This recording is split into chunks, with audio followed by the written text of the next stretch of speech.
Los mecanismos de solución pacífica de controversias son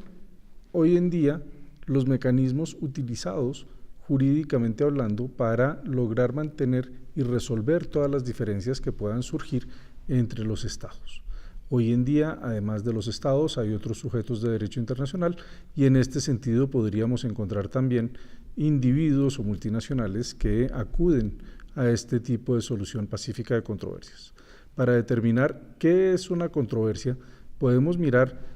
cómo se definía desde 1924 en el caso de las concesiones Mauro Matis en Palestina, donde la Corte Permanente de Justicia Internacional ya definió lo que era una controversia o una diferencia o un diferendo, como se le ha denominado en el derecho internacional, y lo definió como una diferencia es un desacuerdo sobre un punto de derecho o de hecho, una contradicción de tesis jurídicas o de intereses entre dos personas. Vemos cómo ya desde acá, con una definición absolutamente sencilla, ya establecía cómo esa diferencia entre dos posiciones genera un conflicto del que podría eventualmente llegar a conocer un tribunal internacional, en este caso en concreto la Corte Permanente de Justicia Internacional. Asimismo, más adelante, en el caso del Estatuto de Carelia Oriental, la misma Corte estableció que está perfectamente establecido en derecho internacional que ningún Estado puede ser obligado a someter sus controversias con otros Estados a la mediación, el arbitraje o a cualquier otro medio de solución pacífica sin su consentimiento. Vemos cómo desde el puro comienzo de los tribunales permanentes en derecho internacional se tiene claro que hay una voluntariedad que deben tener los estados para aceptar acudir a este tipo de controversias. También a comienzos del siglo XX,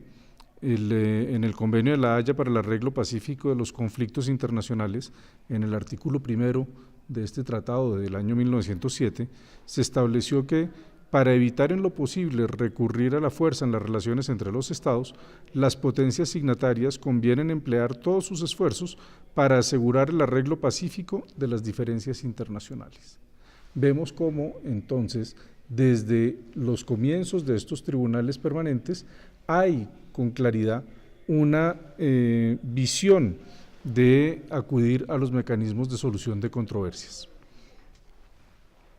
Vemos cómo en esta primera parte del siglo XX hay una serie de normas que son bien interesantes. No podemos olvidar que no es sino en 1928 que se determinó la proscripción del uso de la fuerza en derecho internacional.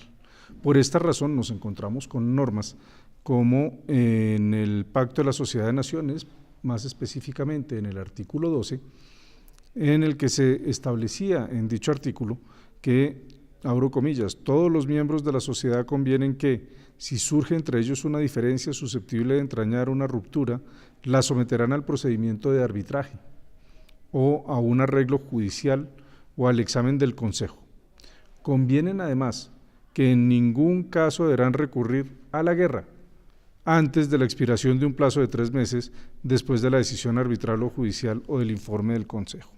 Entonces, es bien interesante ver cómo aquí se establece un plazo en el que no se podía acudir a la guerra. Sin embargo, todavía era una posibilidad lícita para resolver los diferendos. No es sino en 1928, como bien se sabe, con el Pacto de Bryan-Kellogg en el Tratado de París, en el que se estableció la proscripción del uso de la fuerza en derecho internacional. Asimismo, en la Carta de las Naciones Unidas, los miembros de la organización acordaron que arreglarán sus controversias internacionales por medios pacíficos, de tal manera que no se pongan en peligro la paz y la seguridad internacionales ni la justicia. Entonces, aquí en esta primera mitad del siglo XX es cuando se deja con claridad el uso de la fuerza como una prohibición expresa para solucionar las controversias. Ahora bien, ya específicamente bajo la perspectiva de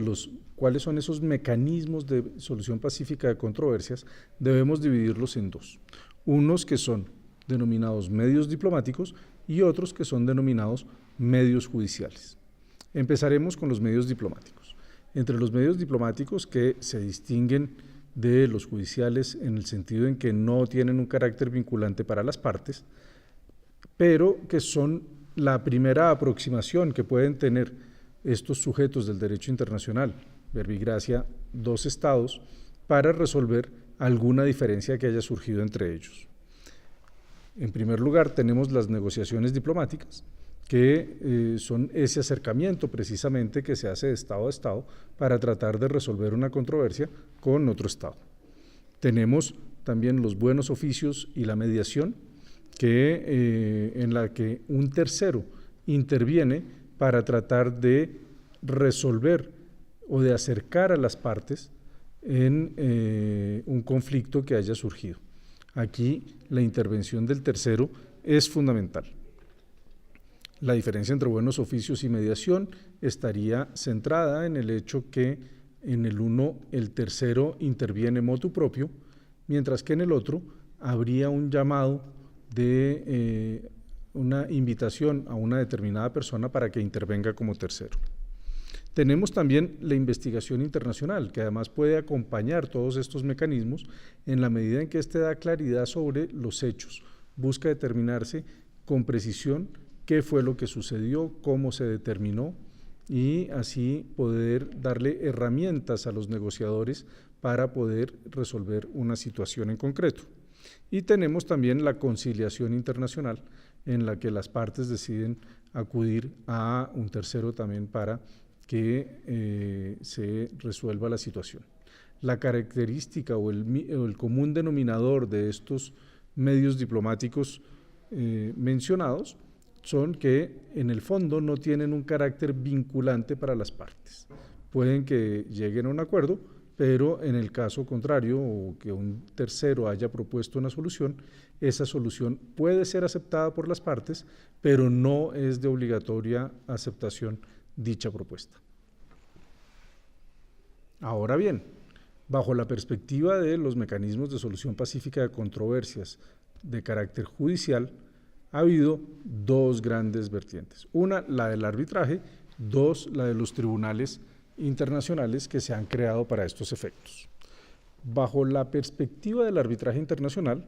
podemos ver instituciones como la Corte Permanente de Arbitraje, que a pesar de su nombre no es corte ni es permanente, que tiene su sede en la ciudad de La Haya y que es considerado el tribunal más antiguo de todos en la medida en que fue creado con los convenios de La Haya de finales del siglo XIX y comienzos del siglo XX. Más precisamente en la primera conferencia de paz de 1899, con los acuerdos que vienen después también en 1906 y 1907. Hay también la opción de que los estados creen unos tribunales arbitrales de carácter temporal, en donde la función secretarial y la función arbitral es directamente financiada por los estados parte, en la medida en que es montar todo un tribunal para un caso específico, a diferencia de lo que puede hacer la Corte Permanente de Arbitraje, que tiene una lista de árbitros que pueden ser seleccionados por las partes para cuando consideren las partes pertinente acudir a este mecanismo de solución de controversias. Tenemos también el Centro Internacional de Arreglo de Diferencias Relativas a Inversiones, CIADI, en el que hace parte del Banco Mundial, fue creado en 1966 y resuelve casos relativos a inversiones. En este sentido puede haber casos en los que hay unos tratados de protección de inversiones y donde ha habido unos incumplimientos por parte de los estados o no, y en ese sentido las partes pueden ir a resolver las diferencias ante este tribunal. A diferencia de los medios diplomáticos, aquí en este sistema, en el sistema arbitral, las decisiones sí son vinculantes para las partes. La decisión que tome un tribunal es de obligatorio cumplimiento para las partes que hayan intervenido en el procedimiento. Dentro de los mecanismos judiciales tenemos, además del arbitraje internacional, otros mecanismos, otros tribunales, mejor, que tienen ya también vocación de permanencia. En este sentido, tenemos la Corte Internacional de Justicia y tenemos el Tribunal del Mar. El Tribunal del Mar, que es una institución que fue creada por la Convención de Naciones Unidas sobre el Derecho del Mar,